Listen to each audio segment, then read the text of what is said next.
بسم الله الرحمن الرحیم. اولتر از همه سلام. خب دوستای عزیز، در این ویدیو ما برای شما طریقه ثبت نام گرین کارت امریکا و یا هم دیوی لاتری رو برای شما نشان میتم. خب سر موضوعات دیگه نمیپیچم، خلاصه براتون تشریح میکنم. اول میاین در قسمت کروم، اینجا شما الکترونیک دایورسیتی ویزا پروگرام میزنین. الکترونیک دایورسیتی ویزا پروگرام وقتی که شما زدین، میاین همی سایت اولی که هست ایره فشار میتین. خب اینجا قسمت پایین شما میاین بیگین انتری، این دکمه رو فشار میتین. خب اینجا کدام ارقامی که اینجا گفته شده در بالا برای شما نشان داده شده، ارقام و اعداد، ایره شما یک اینجا وارد میکنین. خب قسمی که دیدین من یه ارقام وارد کردم، ای به خاطر است که امی پیج یا امی وبسایت که است ایره تایید کنه که شما ربات نیستین. خب تایید کرد، یعنی ما ربات نیستیم. در قسمت اول ای دست پیج اصلیش وارد شدیم. در قسمت اول تخلص تان خواسته که تخلص خودم میزنین. در قسمت دوم نامتان خواسته، نام خودم میزنین. در قسمت سوم میدل نیم است که افغانا میدل نیم نمی داشته باشه، ایره نو میدل نیم میزنیم. دیگه در قسمت دوم که است یا بخش دوم جندرتان خواسته، یعنی شما زن هستین یا مرد، اینجا انتخاب میکنین. خب در قسمت سوم اینجا دیت آف برت خواسته یا تاریخ تولد که اینجا ما رو میزنین، اینجا روز میزنین، اینجا ساله. در قسمت چهارم که است اینجا جایی که تولد شدین، یعنی همون ولایتی که تولد شدین اینجا میزنین. ما در لوگر تولد شدیم، اینجا لوگر رو میزنم.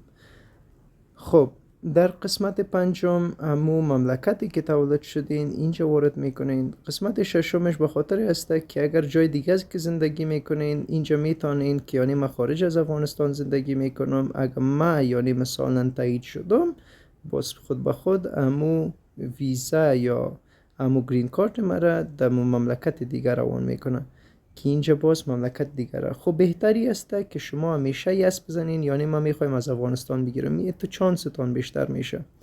خب اینجا قسمت است که باید عکس خدا وارد کنین.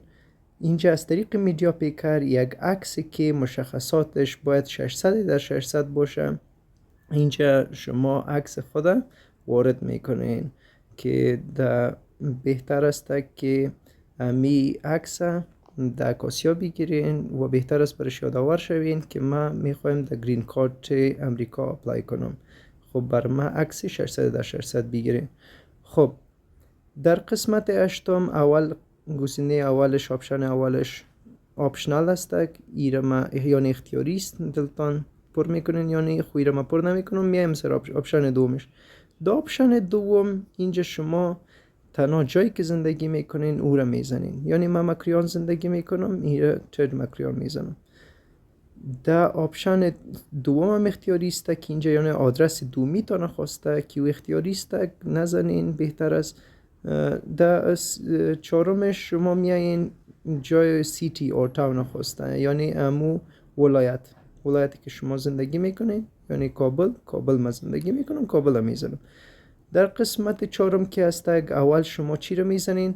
ناحیه، بعد از او کانتی اینجا شما اشتباه نکنین که کانتری نیست، این کانتی است. ناحیه رو من مثال میزنم، ما در ناحیه نوم هستیم، کانتیش میزنم که با معنی ولسوالی است. اگر مثلا شما در کابل زیاد ولسوالی ها داره، اگر در بگرامی استید، بگرامی، کارتی نو یا مکریان.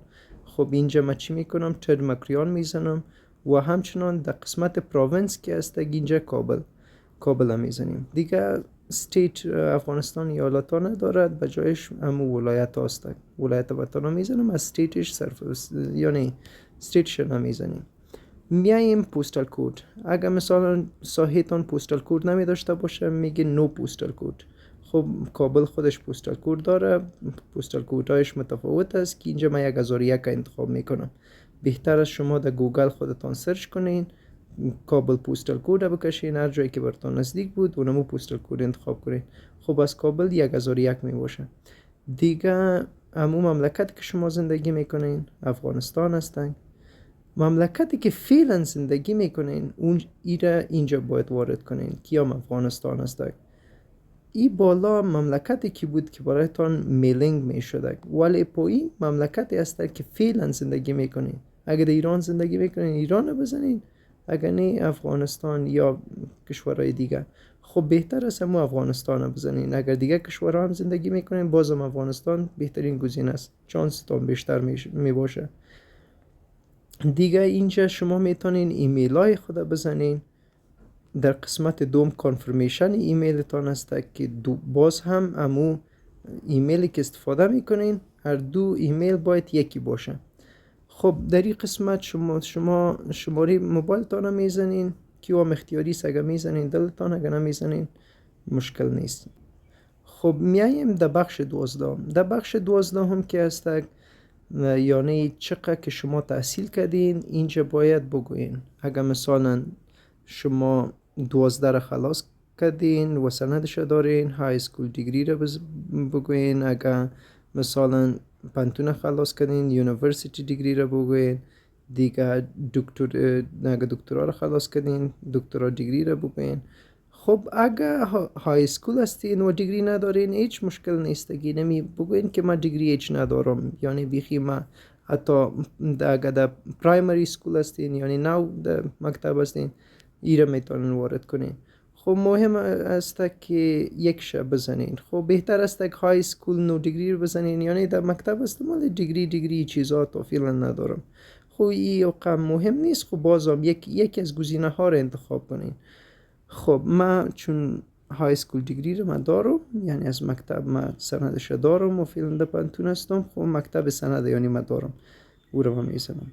میایم در بخش 13 هم. در بخش 13 هم حالت مدنی تان پرسان کرده که اولش امی مجرد است، دومش متأهل است، سیومش متأهل است ولی چی است یعنی زنتان یا شوهرتان در امریکا می باشه. اگر در امریکا می باشه با سیومش انتخاب میکنین، یعنی پرمننت امو گرین کارت امریکا رو یعنی شوهرم داره یا زنم داره در امریکا است ولی من ندارم. در بخش ای پایینش که است طلاق شده و دیگه چهارمش بیوه و ای هم یعنی به حالت به قانونی یعنی جدا شدیم ایره. خب من مجرد هستم که انمرید انتخاب میکنم. اینجا نمبر آف چلدرن اگر مجرد هستین خب 0 انتخاب کنین، اگر نه میتونین تعداد اطفالتان اینجا انتخاب کنین. بعد از او شما دکمه کانتینیو رو باید انتخاب کنین، یعنی که ما میخواییم پیش بریم. خب کانتینیو رو میزنم. خب بعد از او این صفحه براتون ظاهر میشه. در این صفحه تمام معلومات که شما ارائه کردین اینجا تمامش هست. این به خاطر چک هست، یعنی کدام جای اشتباه نکرده باشین اینجا رو باید چک کنین. اگر اشتباه کردین بعد از او اینجا برای شما گزینه‌گک داده که امو go back to part 1، یعنی پس میخوایم امو جایی که اشتباه کردیم اون رو من میخوایم که اصلاح کنم. و اگر کدام جای اشتباه نکردین میایین کجا رو میزنین؟ دکمه سابمیت. وقتی که دکمه سابمیت زدین دیگه براتون نوشته میشه که سکسس، یعنی ثبت نامتان موفقانه انجام دادین. تشکر.